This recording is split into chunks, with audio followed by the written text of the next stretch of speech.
Does your wheel move like this, side to side? Probably your wheel bearing, so in this video, we're gonna show you how to replace them. Let's go. All right, guys, so the first thing you wanna do is take the wheel off, of course. Second thing you wanna do is take off the little plastic cover, which will then, you'll see the axle bolt. So then you'll take the axle bolt off. Third, then fourth, you can either disconnect your caliper if you want to. This side, I actually just left the caliper on and then pull this whole assembly off. And then from there, you have your tie rod and then your upper and lower ball joint. Lower ball joint will basically fall out.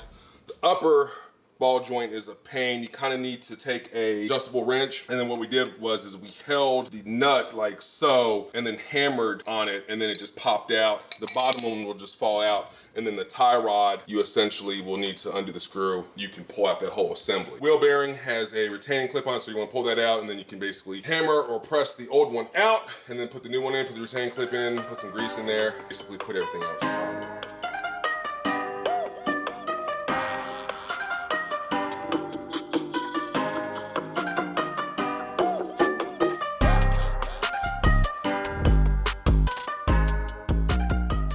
Pull this cotter pin and undo this nut, cotter pin out.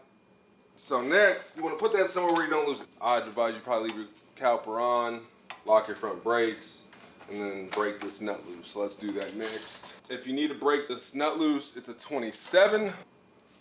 It's a 27, or it's 1 1/16". All right, guys, so we got the nut off. This whole assembly slides off, and then what you want to do is disconnect your tie rod, get your upper and lower ball joint disconnected, and then this whole piece will come off, and then we'll need to figure out a way to get the bearing out.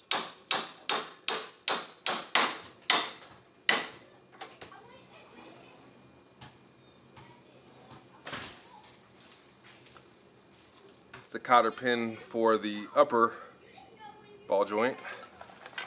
We're moving right along, boys.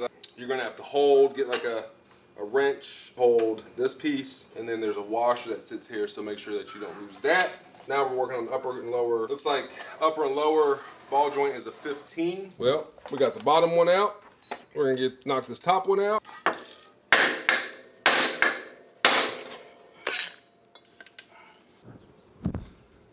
All right, guys, it's the next morning. We're out here. We're gonna tear into this left side. So let's just get right into it. Let's go.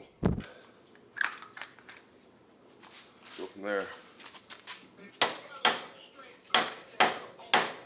Not necessarily too bad of a job. This side probably took me about an hour to get out. We ran into some issues again with the upper ball joint. This one's always tough because you kind of need to apply some leverage and then hit it. So that was the issue, but everything else kind of went smoothly. All right, got these pressed in. We're gonna put them back in. So let's get to it. Got her in. Now we just need to tighten everything up.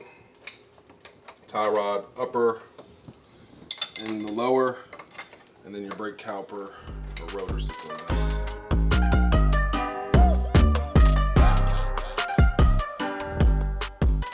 Got them done. We did both sides, both fronts. Putting them on took 30, 40 minutes.